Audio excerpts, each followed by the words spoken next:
Thank you for tuning into the Caribbean Edge. 2020 is quite unpredictable year for a lot of us. So we're going to talk about 2020, and I have my special guest here to talk to you as well, to share with you about their 2020, the good, the bad, the ugly, the in between. And we will look forward to your comments as well. So you can share with us what 2020 is like for you and your vision. So I'm going to just have everyone introduce themselves, starting with Dr. Rupert Francis. Welcome to TCE again, Dr. Francis. Thank you very much, Dawn, for having me one more time on your show. I hope you can hear me better now. Are you hearing me better now? Yes. Wonderful. Well, I had to change to another, what shall I say, instrument, as it were. Okay, but 2020 has been a wonderful year as far as I am concerned, even with COVID-19. Because, well, first of all, let me say that I have to congratulate you, and that's my main mission here this evening, to congratulate you on this show. Regardless of what was happening, this show went on. You were able to put it on time, as you have done this evening. That means to me that in Army parlance, you're a good sergeant major. You make sure that everything is right. And that is very scary because I've never seen a more beautiful sergeant major in my life. Okay, so let's not take care of that one. Okay, they are not normally beautiful. In fact, if you recall, there's a Jamaican who has now been made the top sergeant major in the Queen's Guards, right? Just recently. So you see a sergeant major, and he is the highest ranking, what shall I say, non-officer in the battalion. Okay, so that's an honor, my dear, a very big honor. So the fact of the matter is that Caribbean Edge, though, to me is a cultural experience. It is the type of show that I love because it speaks to who we are as a people. It speaks to the qualities that we have. It speaks to everything that we should be focusing on as a people moving forward and leaving as a legacy for our children. Okay, and so therefore, when I see you branching out from Caribbean Edge into the Caribbean Edge Kids, it was an exciting moment, okay? And you should really take kudos for it. And so somebody might say, well, listening to this is just, what shall I say, a praise and worship. Well, to be quite honest with you, when there's so very little nowadays to praise and worship about, I think when we see something wonderful emerging in our culture, we should give it the kudos that it deserves. Okay, so that's my, when you asked me earlier, what do I want to say? What I want to say to the public, look, it took a village to raise a child where we are from in Jamaica and maybe all the islands of Jamaica. I happen to be the host of a show called Caribbean Voice. And to some extent, when I was thinking of the name, I thought of your vision to guide mine, for example, because I felt that we as a people maybe coalesce in the sense of Jamaica, but we do not coalesce in the sense of the Caribbean. And so I would love to see our people be out of many one as we are in Jamaica. And I don't want to hog the show, but I just want to leave the lasting impression that is important for us as a people to cooperate, collaborate, and communicate. Those are the three words that I would like to. And one thing I would like to say, it takes a team to make a dream work. It takes a team to make a dream work. And I am a Jamaican born and bred, and I'll be a Jamaican even when I'm dead. Thank you. Thank you for that introduction. And I had no idea you were going to say such delightful things about the Caribbean Edge, and of course, our newly started, well, not so new anymore, 6 months new Caribbean Edge Kids, which is an amazing show featuring our beautiful kids from the Caribbean and overseas. that are motivating other kids to read. So if you haven't checked it out, we have some amazing storytellers with our resident storyteller, Auntie Sophie, who reads a lot of Anansi stories of African descent that a lot of us grew up with in the Caribbean. And we've had the honor of having our Consul General, Mr. Oliver Mayer, come on, reading story from Shelley Ann Fraser Price. We've had Patman come on. We've had Dr. Amina Meeks, who is amazing. She won an award for her hard work and dedication to storytelling. And most recently for our holiday special, we had Miss Norma Darby join us as well.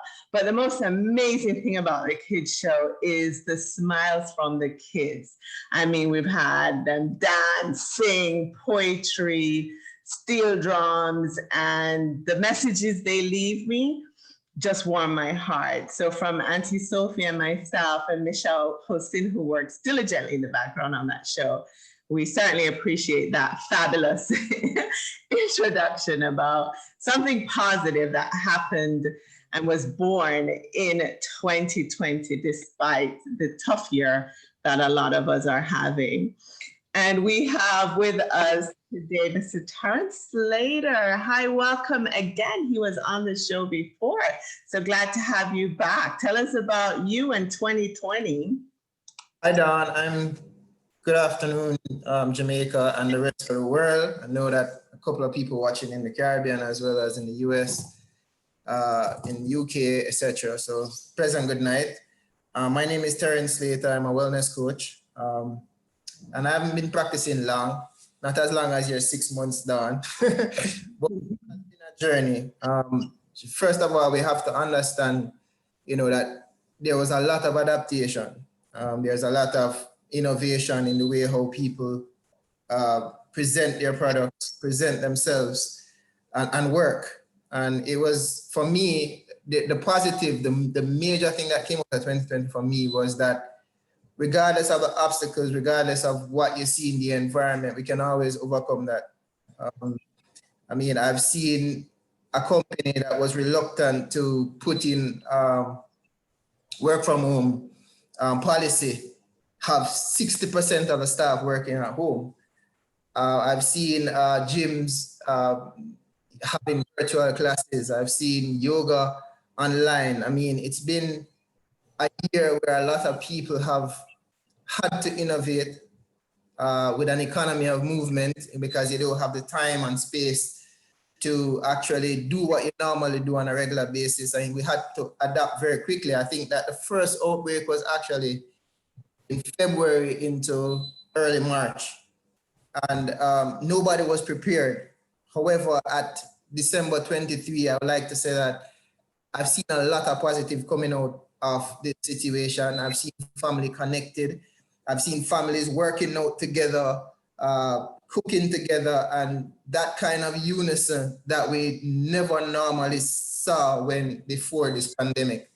So for me personally, I am very, very hopeful because I think that this has demonstrated how strong we are as people, and especially Caribbean people, to overcome the challenges that have faced us. I personally have had a couple of challenges, but with a good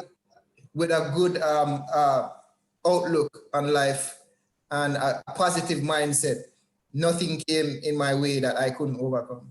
And as I always tell everybody I interact with, any problem you face will be better faced if you have a healthy mind and body. Yeah, I can certainly attest to that. Wow, what a transition. You took me back on that journey. I remember I did a show when we heard about COVID-19 before it hit our shores in the US and the Caribbean. And we're nowhere did we even expect what hit us when it did hit us. And we still struggle with it because now we have a second strain of COVID-19. We also have the vaccine that has come out, which, has started distribution with healthcare workers. but I certainly didn't expect it. I personally went through a health transition from someone that plays volleyball outdoors all the time to being quarantined at home with my kids, and then realizing the mental stress that was having on me, no matter how strong and active, and I was still working from home, and that became difficult. It was, I was working around the clock for about 3 months, sleepless nights, maintaining my sanity. And then I realized I still have to live with this. I had to live with COVID for now and just get through it. So I found myself going back to volleyball and just playing with people that are quarantined because I needed that. Mentally, I did. And so now I'm at a place where I'm not playing anymore because I know as the holidays are upon us and people are getting together more with families, then the COVID cases are rising. So I certainly went through that roller coaster and just trying to make the best decisions like everyone else through it. Of course, wearing my mask. I'm back in my office, but we all wear masks, and we certainly sit a very far distance from each other. So yes, health, I'm glad you're here to talk about that tonight. Just mentally and physically, how that impacts us all. So thank you. I still need help with food because like a lot of people, I am snacking like crazy. And that certainly isn't good.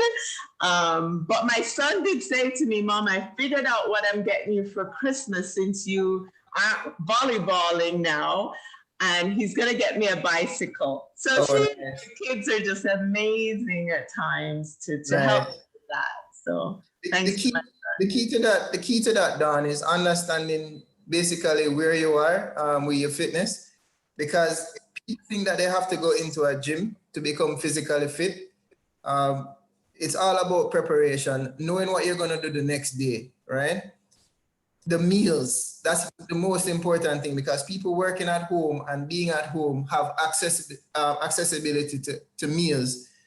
So it has to start from the source. So when you go to the supermarket, you don't buy things that you want to consume that would impact your health negatively, right? The sodas, the chocolates, the so on, those don't go in the cart, right? Because when you're at home, it's not like you have to take a break to go, get some food or so on. The food is right there. So the choice of food is going to be very, very important when you're working at home, or if you're, confined to a particular space like quarantine and so on. The food is going to be very, very important, because remember that with an economy and movement, you can't go to the gym for 1.5, 2 hours to try and burn all the calories that you consume.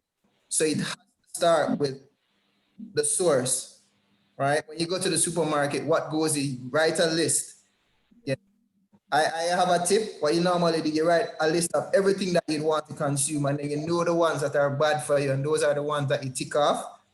And then that is the one that you put into your phone or whatever as notes. So when you go to the supermarket, you don't have to purchase those things, right? But you have to manage the intake of food, of calories, of sugars that are, impact your health, because COVID challenges people who are in bad health. Anywhere you read, anything that you read, any magazines or you have access to will tell you that it attacks people who are in bad health. So we have to start with the source, which is the food we consume. Absolutely. And I'm certainly going to visit your page, Healthy Mind and Bodies, because I and some of our viewers I know are very guilty when we go supermarket shopping over here and it's buy one, get one free chocolate. They certainly go in my cart. But I justify it with working out, which is not a good thing, but hey, I'm guilty, so I need help. I really do. I'm an addict there. Yeah, the sweet tooth. You can't out-train about that. Yeah, I know. But the more you hear about healthy eating and the more people encourage you, the better you'll do. So I need help there. I'm coming to you for that, Terrence. And Howard joining us from Jamaica. How are you? I'm doing good, Don. How you doing? Doing great. Welcome back. So tell us about 2020. Well, to sum it up, I think that this pandemic has taught us how to sit back, give us more time to understand who we are, um, to just look back at the journey that took us to where we are now, and force a lot of us to change, like um, Mr. Nutrition was saying, um, about healthy, eating healthy, understanding who you are, knowing who you are, and just knowing that being in one situation, like confined in your home, you realize what freedom is. You realize how important family is. You realize how important your health is. So the thing that we used to take for granted, we no longer take for granted.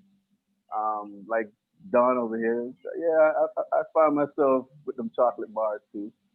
Um, and yeah, you need a little bit of that because we're directed now. Like since you sit in the house, you realize your kid being at home, your light bill go up, your everything goes up, and then you realize what kind of child you really have when they're gone to school, you're at work. So this just tends to sum it up to you just basically either adapt or get tossed to the side because there's no there's no holding back with this pandemic. I mean, you either gonna know if you're strong, you're weak, or you need to just man up or up your game and just learn to just deal with life as it is because it's not changing. It's, I mean, we all are seeing that, and we see a lot of things that happen from. I mean, in every way, everything has changed. Um, Stores closing. You've seen stores, for instance, like stores open for over 100 years. You see them closing. You see everything directing to the internet now, delivery. I mean, just a lot of things change. If you wasn't about certain things or business wise, you have to become it, or you just get left behind now. So, I mean, 2020, sum it up, is just you either adapt mentally, physically, and emotionally, or you just have to figure it out. But it's not going to be a pretty sight. But that's Yeah. about it. This is that. A lot of us are fortunate where we are, the family time, the family unit that you've all spoken about so far, spending quality time with family. Unfortunately, not everyone is as fortunate because we do know some people are home with their abusers, kids are, with abusive parents as well. And how are they surviving? Mental illness is another challenge for us in 2020. And suicide rates have gone up. So there's some serious challenges out there that we also want to acknowledge for those that are faced with the loss of a loved one as well. A lot of people are losing close friends, family members to COVID-19. And our hearts certainly go out to everyone who is facing that or has faced it. And for all of us that can do our part, just make common sense decisions to help because we're one world and we have to get through it. So absolutely. Mr. David Muir, welcome back to TCE. You can't get enough of us. We like that. Don is full of joke. Good night. Good night. So tell us what's going on with you, David. Well, boy, Don, everything is kind of wonderful with me. I am the worst person to ask for your year in review, not because I can't accurately describe what took place this year, but I am a perennial positive thinker. And so even when things may seem at its worst, I am always thinking of things at its best. And so I put a very, let's just say a very rosy view in my glasses on everything that takes place. So first of all, I think it's always important for us to acknowledge how many people have lost such a great deal in this year. 2020 has ruined, like your other guests have mentioned, many families because of loss of lives, and it has ruined many people financially. that's ruined many people, business-wise. There's just been a lot of difficulties. But I personally haven't actually went through much of that myself. While it was a challenging year business-wise, it was also a quite exceptional year. 2020 brought us at Island Syndicate specifically an opportunity to reevaluate the most important types of work that we do, and has allowed us to place new emphasis into a few of the things that we have been doing and doing very well.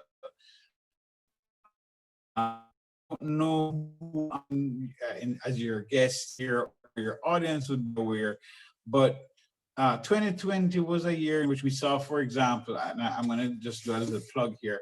So we saw the nomination for vice president of one of our Caribbean nationals, I shall say. Ms. Kamala Harris became the first ever vice president elect, and we were so bold in predicting this by we placed her as our cover on our fall issue of our Island Origins magazine. That was, it now turns out to be a master stroke and not a situation where we had the wrong person on the cover.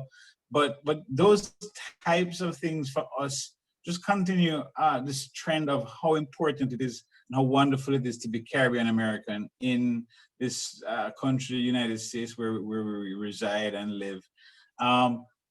But beyond that, what we found this year, Don, more than ever, is that the companies that we had been servicing, those who we provided services to, came back to us with greater demand for services because of their, I guess, trusting that we were able to deliver excellence to them in the past. And when the going got tough, they turned to us to help them to, tell the story in the way that would suit them best.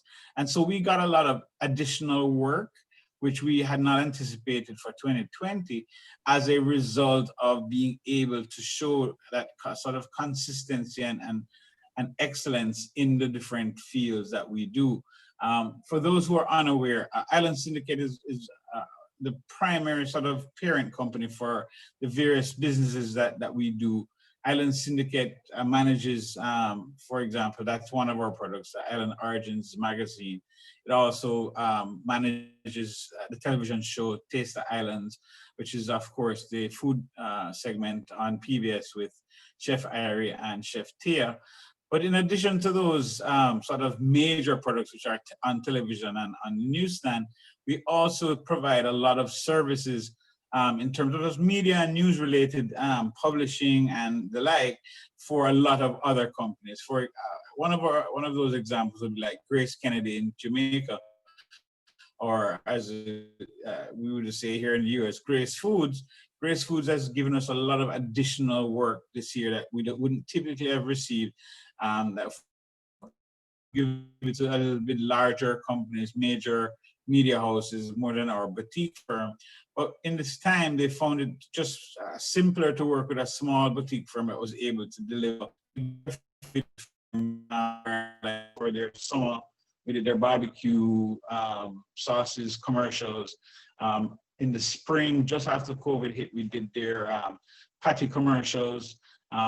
We have since done a number of additional video commercials for them. So it's really been a boon in terms of a year in which we've been able to double down some of the services and really sort of move to a greater capacity for some of our clients. In addition, I think that this year, 2020 has been really very interesting for us in that it had given us a fair amount of downtime in terms of just busy work time, such that we were able to really focus on working on our nonprofit. So separate from our for-profit business, Island Syndicate, we have a non-for-profit called Island Space. And Island Space is a nonprofit, has a number of different initiatives, all of supporting and related to celebrating us as Caribbean Americans, or just being great people from the Caribbean.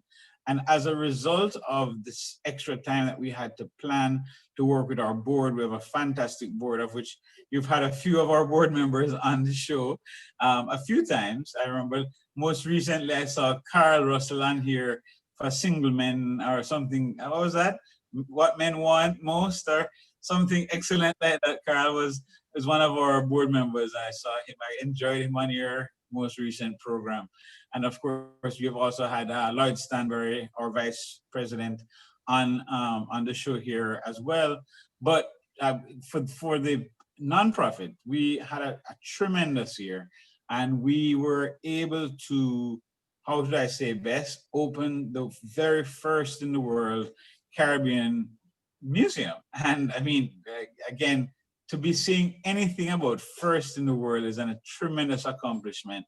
And for the people of the Caribbean, it is such an honor to be one who is helping to lead the charge for something like this. For those who are unaware, if you're watching this and learning about this for the first time, the Island Space Caribbean Museum is located in the Broward Westfield Mall, which is in Plantation, quite ironically, Florida.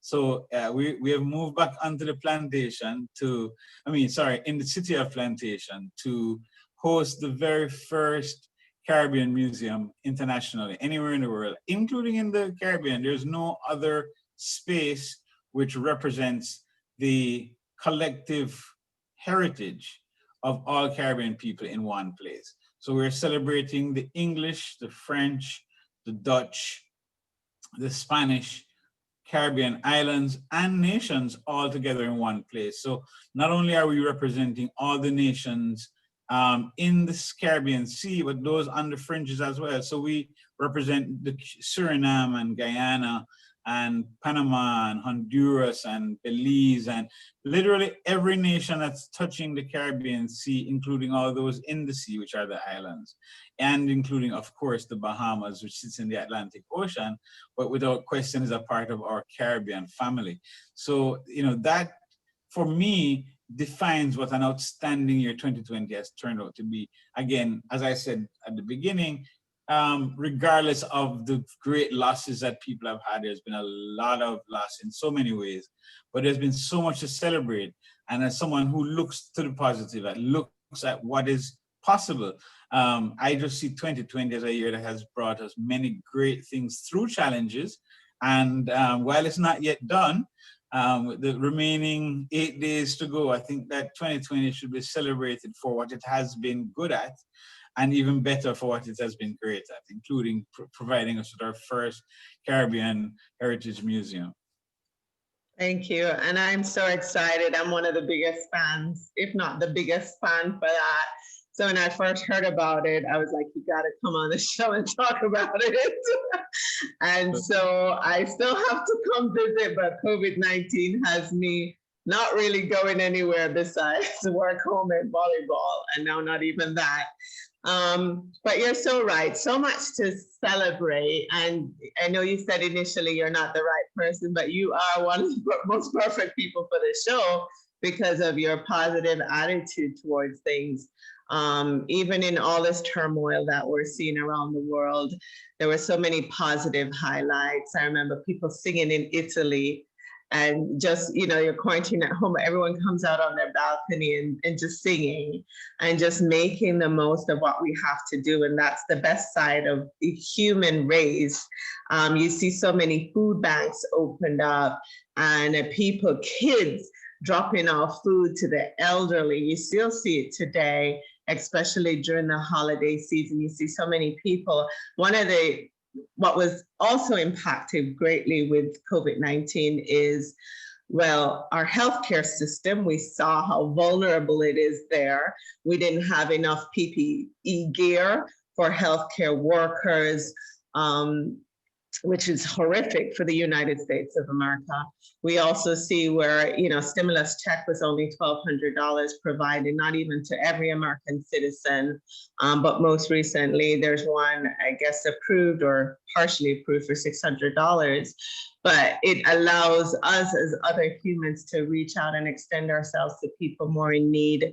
The school system being challenged, where kids didn't have laptops, didn't have internet service, teachers that were going out of their way, and other people collecting funds just to provide laptops to people, either in their communities as well as overseas. We see the Council General and team here, many supporters collecting funds and still sending well-needed laptops to Jamaica for our children. So it's the human side of everything that is so critical and so important, that gets us through the most difficult and the most challenging times that they are. And those are the things that I like to focus on as well. And we did a couple of shows at the beginning of COVID talking about love and what's going on around the world and focusing on positivity versus a lot, but still being realistic at the same time with what's going on around the world. So Dr. Francis, I think he's on. He has to come off mute. Dr. Francis? While you wait for Dr. Francis to come off mute, I wanted to say how honored I am to be on the same platform as the one Dr. Francis. He came on earlier when he opened up, and I was thinking, my gosh, I didn't realize we were in a political show. He was so eloquent and glowing with his words, and I was thinking I didn't have a prepared speech to match up with this gentleman. Dr. Francis. No, my friend, listen to me. I tell you this. It's always a pleasure to have you on the same platform. And I'm honored because guess what? You didn't say that you recognize that I'm now the radio talk show host for the Caribbean Voice. And you should have given me some kudos for that. You understand? You're absolutely right. And I will be remiss if I also didn't state that I have to give you kudos for being a part of the new organization, the Jamaican Men of Florida, which also started in this year of 2020. Absolutely. And for the other men who are out there watching this call, I know all the men watch the show because they want to see the gorgeous Dawn on the screen. But for those men who are in Florida, if not the ones in Jamaica or the ones in other states, but if you're in Florida, be sure that you join the Jamaican Men of Florida, the esteemed doctor who is here about to speak, as well as little plebeians like myself, join and support the men doing good work in our community. I can't stay with you all evening because I obviously had a previous thing, but I want to say this though. It is an honor, indeed an honor, to see so much positivity. Certainly when I met my good friend here, we enjoyed every moment, every time we get together. It's been positive. Yes, there are things, as we say, out there that, we can't change overnight.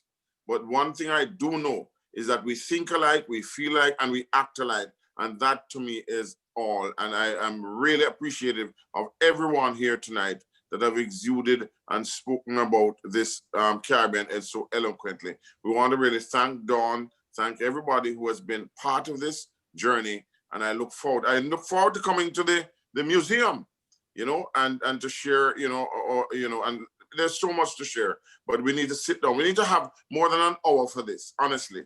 We really need more than an hour. And I want to congratulate you all. Thank you very much for giving me this opportunity once again to speak with you all. Thank you. With one voice, one heart, one destiny. Okay? Thank you, Dr. Francis, for that.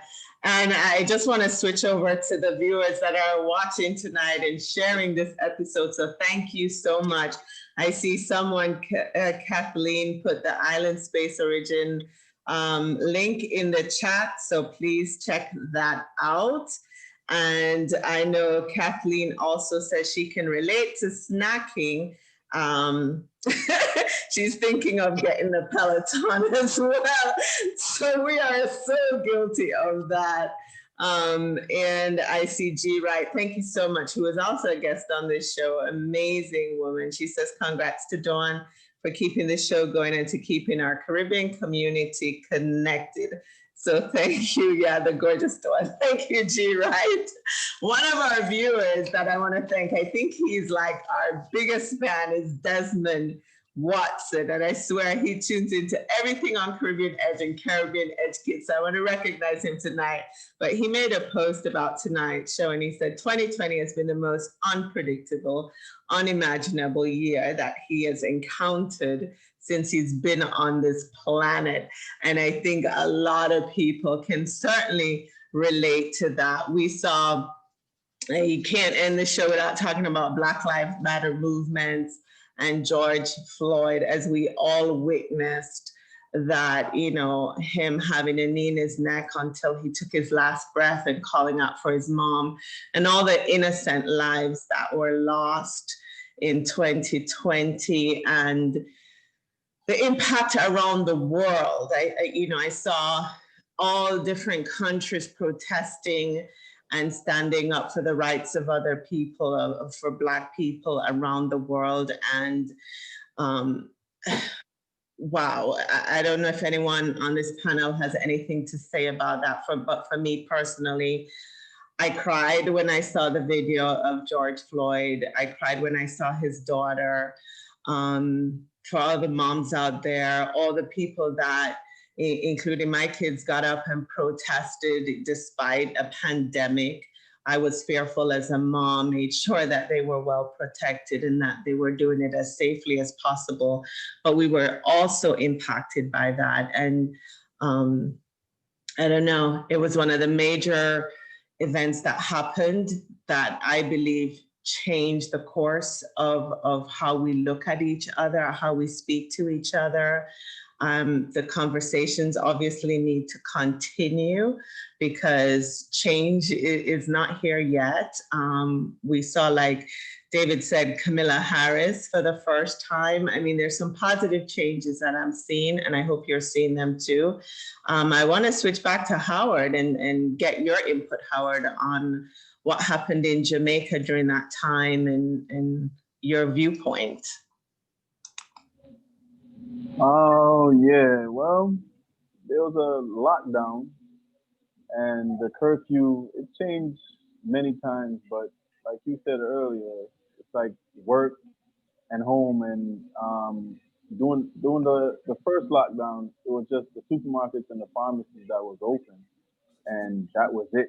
And at that point, as you already know, most Jamaicans, they're unruly, and it took a minute for, I mean, personally, from my point of view, it took a minute for them to realize that this is real and it's effective and it's literally at their front door. So like now if you was to go outside now, they're kind of loosening up a little bit, but they're taking it seriously. So that was a big lesson learned being here. And it just changed a lot because at the same time,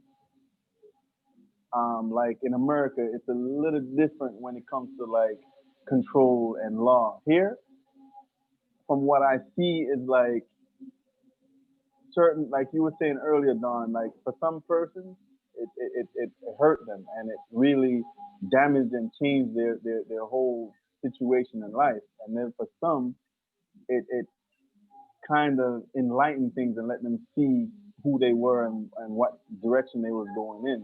But like, I mean, like I said earlier, it's just like you have to adapt mentally, physically, emotionally. It's like this pandemic has no pity on no one, and you have to be liable and accountable for your own self and be accountable for others as well. So I think this whole pandemic is basically something more outside of our realm, more or less spiritual. So it's like I just feel like God just intervening and saying we're going too far and we're not together. There's no love. It's just horrible, Don. To be honest with you, it's the things that I see is it's horrible. Me being the person that I am and caring and loving, it hurts me because it's hard to show someone love because right now everyone is like hyenas. Everybody's on the hunt, and it's like you have to be real careful because You might be trying to help someone, but you're getting hunted. And it's like you just tend to just back up and stay away. So it changes you in a way to where it's not bad, but it teaches you that you can't help everyone. And it teaches you sometimes you have to step back and just let things fall into place. So, and like I said, you learn to adapt and you learn to better yourself. You learn to just reflect on your own self because you can't change yourself. You can't change anyone else. And it starts with you, yourself. And you have to just know what you want. And if you're not disciplined, it either make you or break you. And I mean, for me, it's just, it's new. For me, it's new because it taught me a lot as well. Family wise, friendship wise, personal, health wise. I mean, work wise.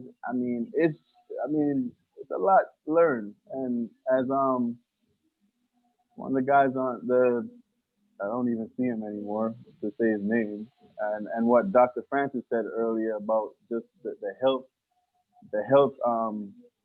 lifestyle, and just having your family close to you and knowing that you don't know what tomorrow holds, but you know that today you have to just show up and just show out. Like, tell this one, I love you, or just make a phone call, and everything just becomes sensitive than it was before when you have to go to work, you have to do this, you have to do that, and you don't have a time to do anything. So this just takes it to a full stop to just say, yo, what is more important? Work don't become important anymore because basically they're not they're not loyal to you anymore. So now you have to look at it like, yeah, I need this, or I need to support my family, I need to do this. But at the end of the day, when you look back at it, was it worth it? I see a lot of people lose their job and get no benefit. I see persons like have everything and then go from high to low, and it's hard. Like, I mean, you just have to know, like, this just makes you believe there is a God.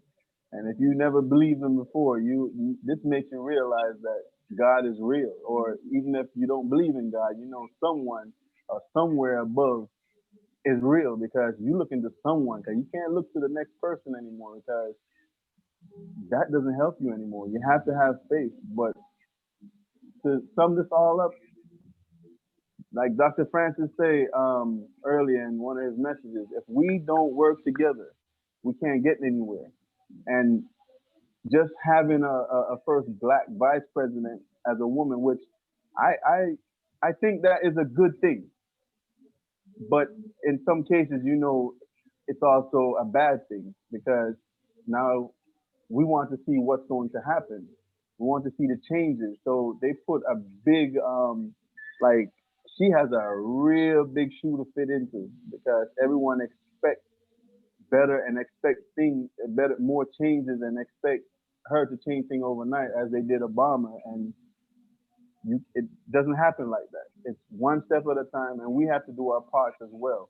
If we don't do our parts for change, there's not going to be any change. And I just personally feel as a community, I think everyone, whether it's black, white, yellow, pink, but I just personally think that black in a whole just need to just stop this 40 years of slavery and just get that out their mindset. We're not there anymore. We just need to just move on from that point and just start loving each other and start bringing that love back because everyone's afraid of each other. It takes a village to raise one child. All that is out the window. You can't even really speak to your neighbor anymore because your neighbor is like, okay, nah, don't say that to my child or don't tell my kid that. So it's just hard. It's just so much to talk about, and it's just so much more that we need to do. But I mean, we just need to. I mean, honestly, we just need to just start with ourselves and just try to humble ourselves, love mentally, physically, emotionally, and just try to reach out a hand and help instead of us all being selfish. And I think that this pandemic has just taught us that we just need to come back together because we're just so far away from the energy of the world. And I just think that's why there's so much things going on and out of control, because that love is not there anymore. And I think that's the first thing we all need to work back on: unity, work together, and stop holding each other down, and just help build each other up one day at a time. I think there's a lot of love out there.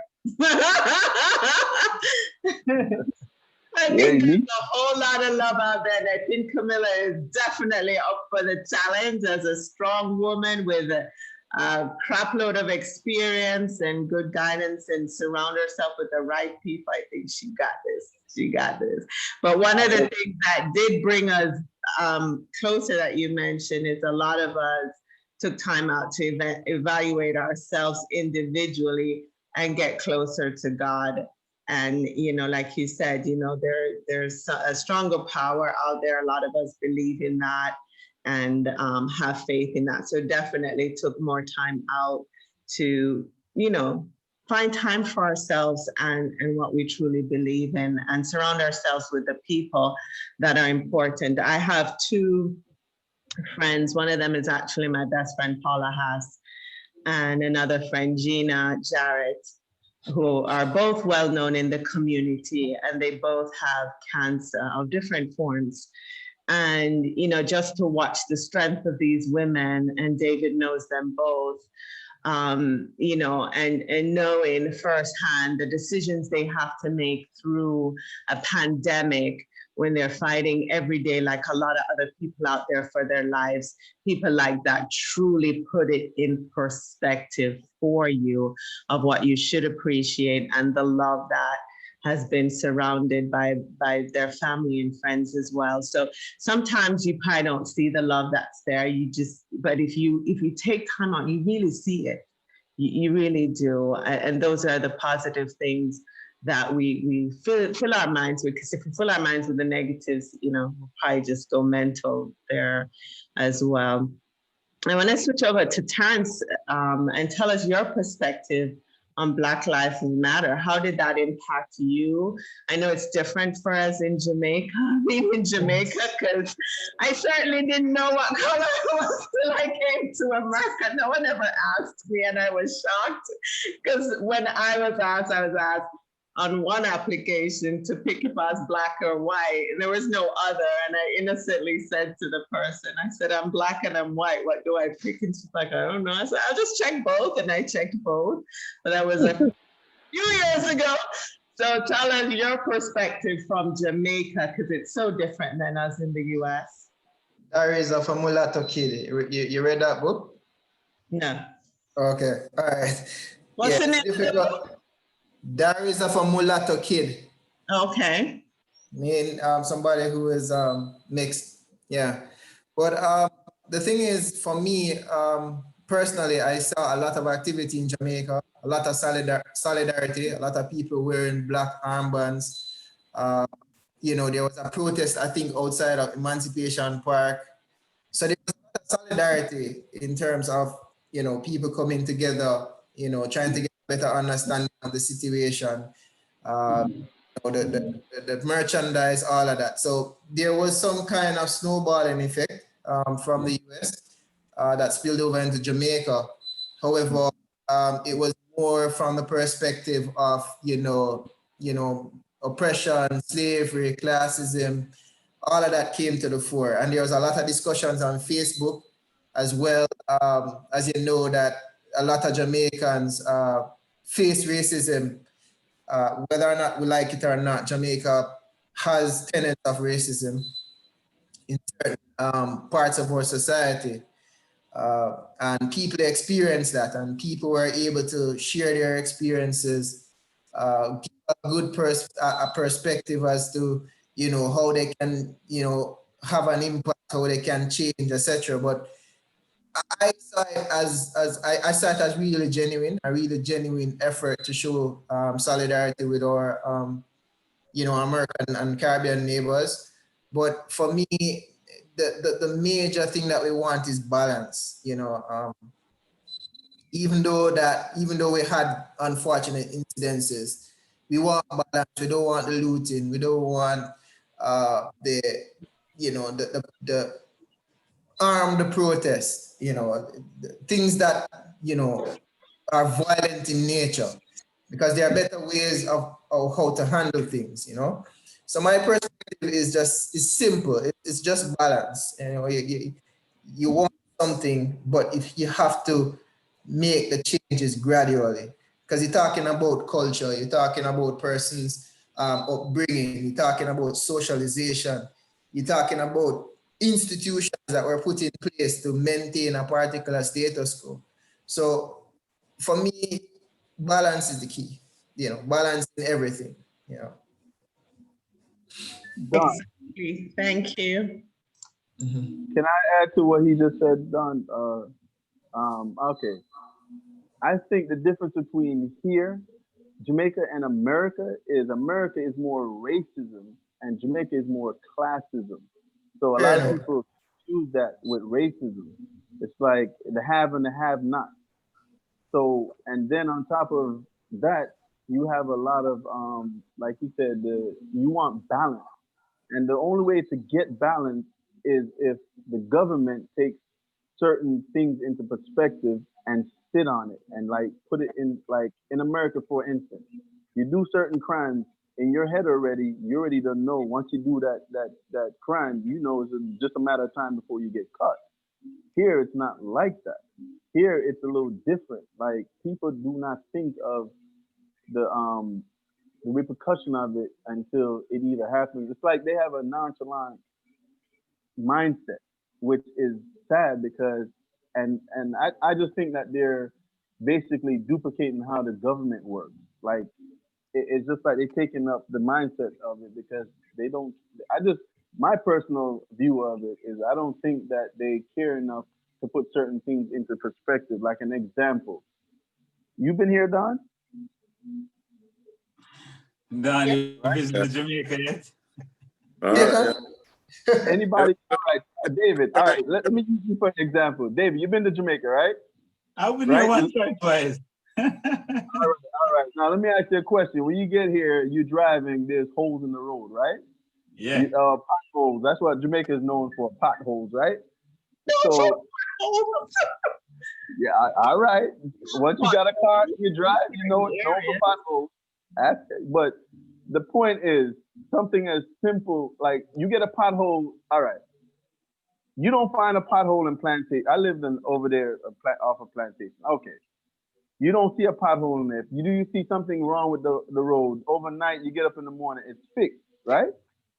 Here, it's not like that. They don't put any emphasis on something as simple as a pothole, and like it's just bad. Like what you look as simple over here, it's a struggle for them.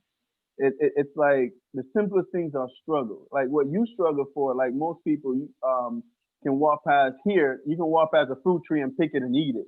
Over there, you have to go to the store or go some deep country, like to get a fruit. So it's just like he said, it's the balance is off, and it's just so much to change that, and it's gonna take a while for it, but for it to start being changed on both ends, like the Black Lives Matters, it has to go through the proper channels as like the law, like putting in paperwork instead of like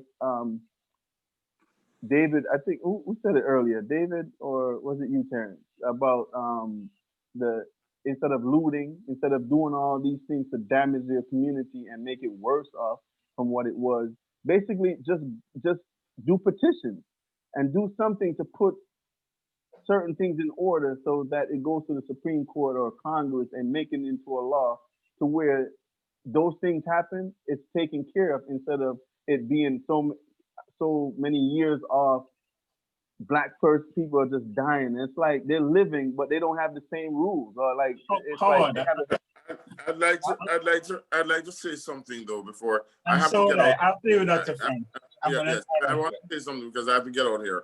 But the Black Lives Matter, it's like an oxymoron because yes, Black lives should matter, but it should matter to us first.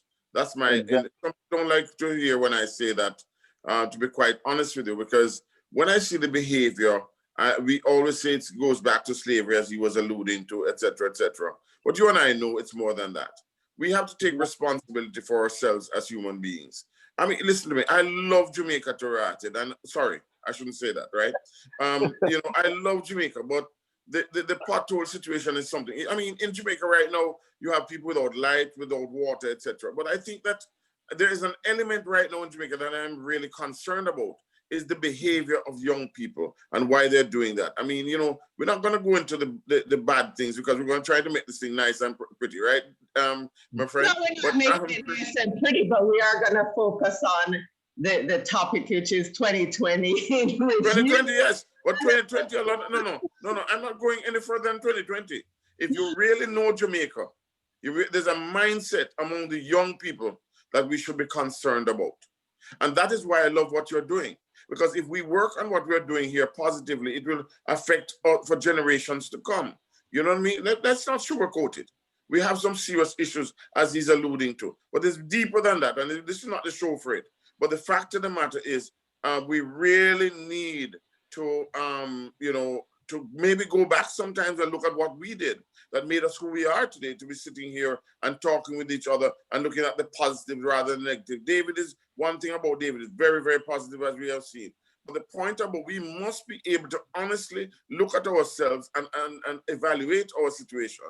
I love Jamaica. I will always love Jamaica. But there are things about Jamaica that I would like to see change. But the Governor General said it's right. There's nothing wrong with Jamaica that we could not fix with what is right with Jamaica. And that's my closing thing this evening. I want to thank you all for just being so honest, open, and what have you. This is a wonderful exercise, and it closes out 2020. And yes, through COVID, we learned a lot. We learned to love more. We need to interact more, just as we are doing it right now. And I'll leave it up to David to close it off, because I know he will. Thank you very much. David, before you go, I want to clarify about the protesters. Yeah. That came up in the news a lot, was people that were people that were destroying property were not the protesters. Yeah, so let's keep that in mind as well. But I do agree that we all have to focus on each other, on ourselves as well, and our communities, which a lot of us do on a day-to-day basis. I know you have to run, Dr. Francis. Yes, and we have to tell ourselves the truth too. Remember, when we point a finger, three are looking back at us and one is looking up to God. David, take it away. Thank you very much. Have a wonderful day. You're welcome. Dr. Francis, thank you for that leading. I don't know if you're going to like my words here, but no. I think that in some respect, we have to stop pointing down at young people and saying that you're concerned about young people. I think young people are the ones that are helping us to move forward in a great way. I know that, for example, if we, and again, talk about 2020 overall, and we're going to talk about things like the Black Lives Matter movement, I think it's very critical that we really look into it a little bit deeper. The young people have been the greatest assets in this movement. They have been, without question, the ones on the front line, the ones who have taken the mantle. The last thing I would ever want to do is point fingers and say, David, hold on. I'm not pointing fingers. We are going to have a discussion on this program about it, and we're going to evaluate it, and I know where you're going with it. All I'm saying to you is this: there's some areas that I would like to point out, and you cannot disagree with me, no matter how we disagree sometimes. That you understand what I'm saying? So take it away. It's okay. Whatever you say, I will hear it, and I will make sure I respond tomorrow. Have a wonderful evening. Thank you. One love to everybody. One love. Thank you, Donnie Pooh. All right, bye-bye. I am jealous of Dr. Francis. I didn't even know that Donnie Pooh was a name you had, Don. I thought you and I were close, but now Donnie Pooh threw me way off my You know something, I chat too much. We go about my business. I hear you, Don. I hear you. Donnie Pooh either. Oh my gosh. I agree with you how influential our youth is and can be. And they showed us that in 2020. They showed us so strong. I've been so proud of the young people. I've been so just overjoyed to see how they stood their ground and said, not us. We refuse this system. They stood up, they went to the streets, they took tear gas, they took all this stuff. So again, Dr. Francis, I know we're going to continue in the future to have this discussion, but right now I have to laud the young people because they did us proud. They stood up and said Black Lives Matter in a way in which the world took notice, that the entire European soccer leagues, everybody every day was taking a kneel in solidarity with the folks in America. I mean, the world took notice because of our young people and because they took a stand and said no more of this nonsense. So again, for much greater discussion in the future, but I laud all the youth. I laud the people that really did so much to say enough of this nonsense. And to Howard, this 2020 is the first calendar year of my life I have not been to Jamaica. I grew in Jamaica. I lived there the first 27 years. I've been in America for 20 plus years. But every single year, sometimes as much as 6 or 8 times a year, I would go to Jamaica. Jamaica is still home for me, even though I live in the United States. Jamaica will never be anything but a home for me. And like I said, it's just because of COVID, obviously. It's the first year of my life I've not been in Jamaica. Sadly, but also understandably, I didn't feel it was right to travel to Jamaica, considering everything that is going on right now. And I will say that in my experience in Jamaica, while we may not want to call it racism, we call it classism as another way to describe this system of injustice. I can tell you, as a light-skinned white Jamaican, as some people would want to call me, but obviously I'm a Black man in this world. But in Jamaica, because I'm fair-skinned and someone who gets a lot of privilege as a result, I can speak firsthand to what it is like to be a white man in Jamaica and a Black man in America. And I can tell you, racism exists in Jamaica plenty. It's just handled differently than America. As a Black man who lived as a white privileged person in Jamaica, I have a completely different experience of privilege and understanding because of my time and my life in Jamaica. So absolutely without question, I totally understand the potholes, my brethren. There are potholes in the society more than just in the road. So we totally understand where you're going with that. And Howard, I thank you for bringing it up. Yes, unfortunately, there are potholes in the mindset of how we do things in Jamaica. And so someone like myself, and again, I'll even admit to being someone who enjoyed the privilege. I didn't just have privilege, I enjoyed privilege. I would enjoy the fact that, say, for example, when it was the right time of year, if I went to the North Coast and all-inclusive was maybe going to double check somebody else's ID, are you staying here, sir? They're more likely going to let me through because I have the smile and the charm and the skin complexion to let me through the gate, and I can eat a free lunch before anybody even want to know if I have a room there. So there are a lot of things like that. I mean, obviously, as a man like myself, growing up in Jamaica, again, being of privilege, I'd much more likely be able to get a bank loan to start a business and so on than someone who is not my skin complexion. Again, these are the unfortunate realities of a country like Jamaica. When you talk about, racism, it exists. It exists under a different schematic and a different name calling, but it's there, and it's still there. Even though I'm talking mostly about a longer time ago, I still go to Jamaica, and I still can tell you, it is real. It still exists, and it needs to be fixed internationally, not just in America or in Europe and so on. It needs to be fixed in Jamaica too, as a country of 90% minority skin color. It's still not the right way. We're still not where we need to be as a country. And so that's something that I look forward to seeing more young people stand up and say, no, let's fix these things too. I mean, I'm saying young people, I know I'm doing the thing that Dr. Francis would want to do.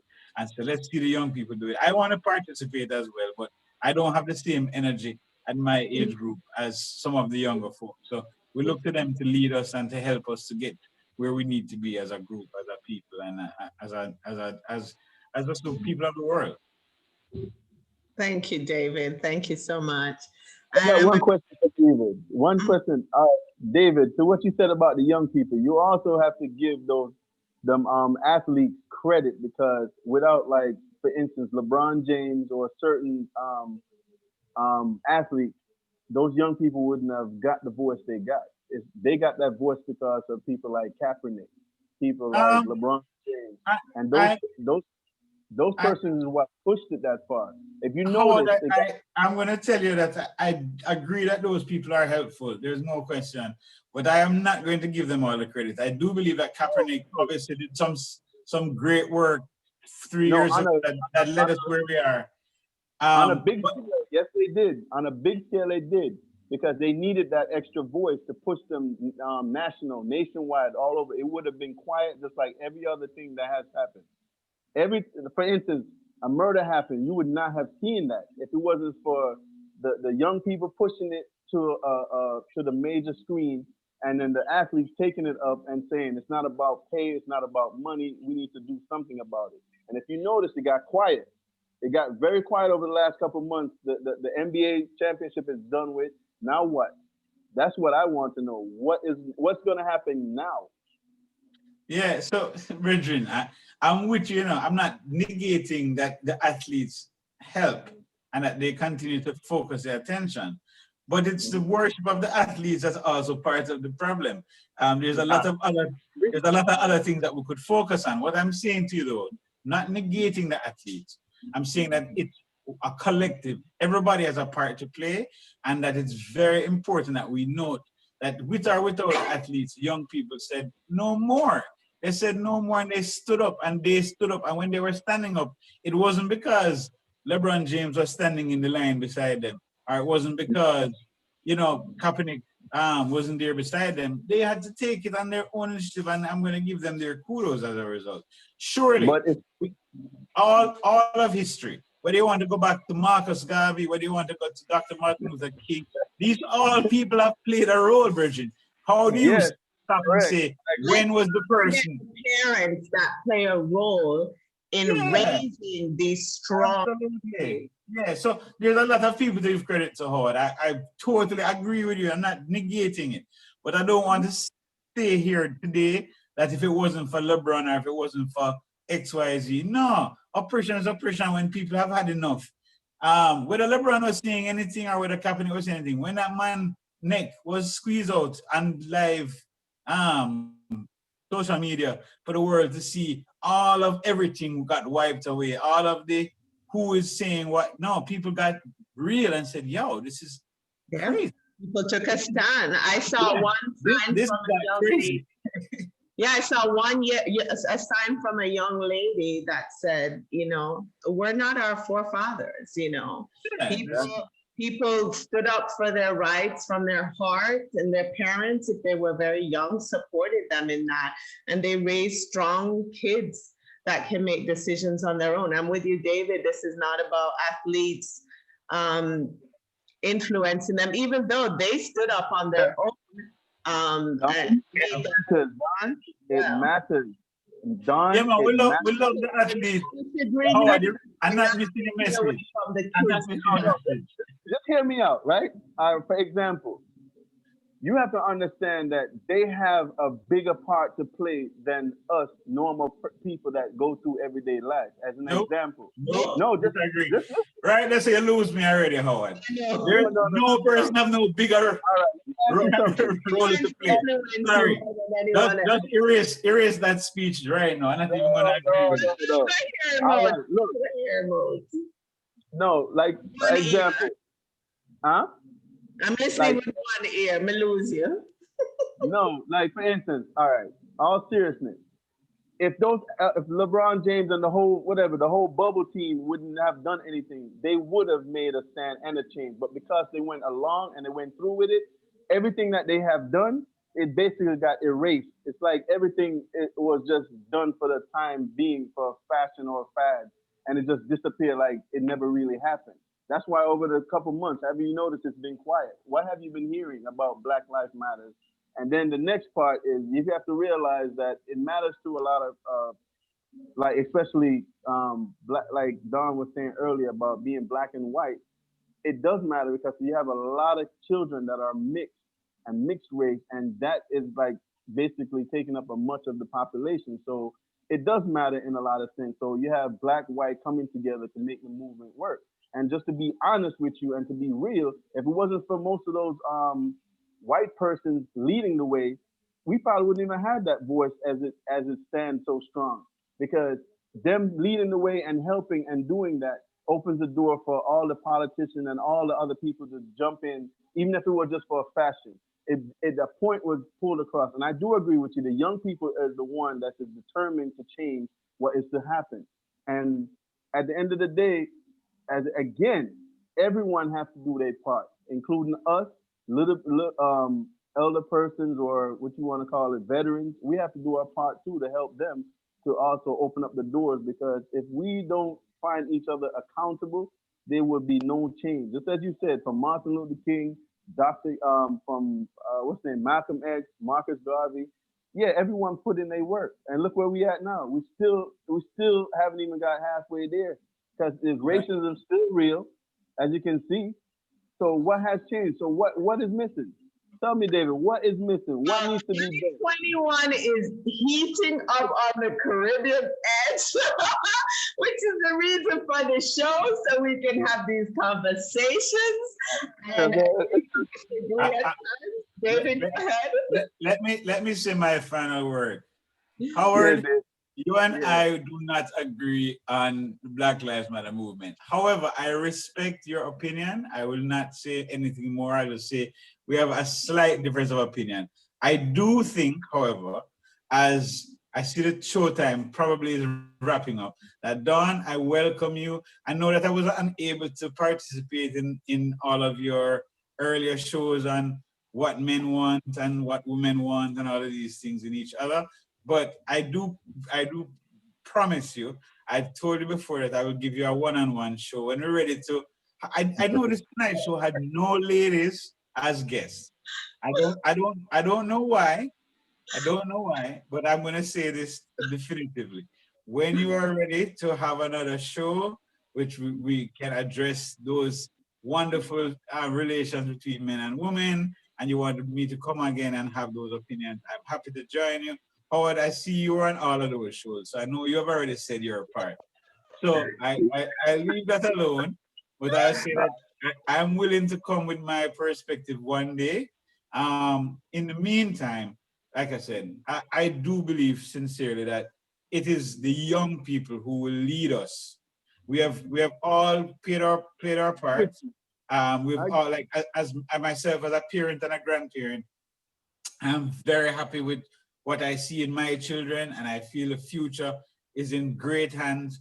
And I do believe that, you know, while I still have a role to play, that it will be the people who are now what Dr. Francis called those young people, that I think are going to really take us forward to the place where we will see no more of this ism called racism and that schism that has been perpetrated by so many people in this country, the United States. It is going down. It may take its time. It may be a slow death because they're fighting to keep it, but it is going down. It is going to be defeated. And I am confident that the young people will do it. So that is my piece on that schism. Thank you. I agree with you on that, David. I never disagree with you on that part. I'm just saying everyone has to play a part, including those that have, like the athletes, they have to. Yeah, man. They have a role. I agree with you now. I just don't want to make it emphasize like they have the premier role. They have a role. Their role is not premier. It is just ancillary. Their role is to keep the door open. That's what their role is. Sure. I'll agree with you. I'm going to summarize tonight and 2020. I do want to say, David, we did have a female guest. She was having technical issues logging in. Amazingly though, at the beginning of the year, I could find all female guests. Now I'm surrounded by a lot of male guests. So I'm really happy that the men have a voice and are not shy to use it. So thank you. Thank you to all the viewers, and thank you to all the guests that came on 2020 and showed us love and had these conversations healthy. And the Caribbean Edge Kids, which launched in June. All the amazing guests and even more phenomenal children that are keeping our rich African culture alive. We are certainly looking for sponsors that want to, help us with that show for book clubs and everything else. Michelle Hussein, I have to big her up because she finds some amazing guests for me as well on this show and just works diligently, even though she won't come on camera. But for 2020, our healthcare system was definitely tested. It will still be tested in 2021, and that's around the world. To the nurses and the doctors and the healthcare workers, for people that are holding people's hands in the hospital, our greatest gratitude to you for everything you did in 2020. All the lives lost. I mean, my heart goes out to you. My prayers go out to you for strength and that you find comfort in the memories of your loved ones, and for all the lives that we can save to wear masks and continue to do. Thank you, everyone that's wearing a mask, that's taking the right precautions, because it's not about you individually, it's about all of us as a community and world. For the teachers who have had to make changes like we all have, with students that have gone into their own pockets to help kids with internet service and laptops. I mean, our heart goes out to you. I know even my daughter had to adjust from, being in college in New York to moving back home in Florida, where we were more comfortable to have her. Unfortunately, this was her last year. She said, she's glad it's her last year, not her first year as a college student. And she just made the honor roll for her last year and all A's. So I'm super, super proud of her Dean's List there. So she made it. So our youth, like David mentioned, certainly are adjusting, and they're our future. That happened for her this year as well, as she was signed with Wilhelmina, LA and Florida. Of course, the modeling world is kind of on hold right now, but that's something great that happened within my family for this year. For the loved ones that have critical illnesses, just keep being safe. Know that we're here for you, especially our friends Paula and Gina. And, just for all the people that took time out to protest and stand up for what you believe in, no matter where you are around this world, that was phenomenal. We saw communities come together as human beings. That's what we're here for.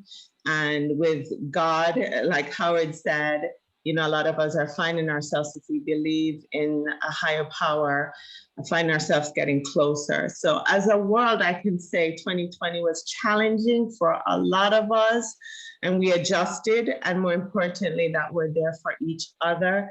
Good luck, David, with your amazing projects and to your team for all your love and support of the Caribbean Edge as well. We can't thank you enough, but you're doing amazing things.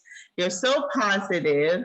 And I agree with you a lot on the show tonight about our youth, but we'll have the conversation because we'd love to pick it up with Howard in 2021.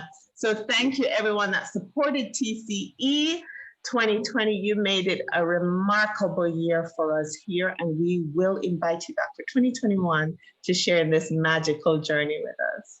Have a good night, all. One love. Thank you, guys. All right, Donnie Pooh. All right.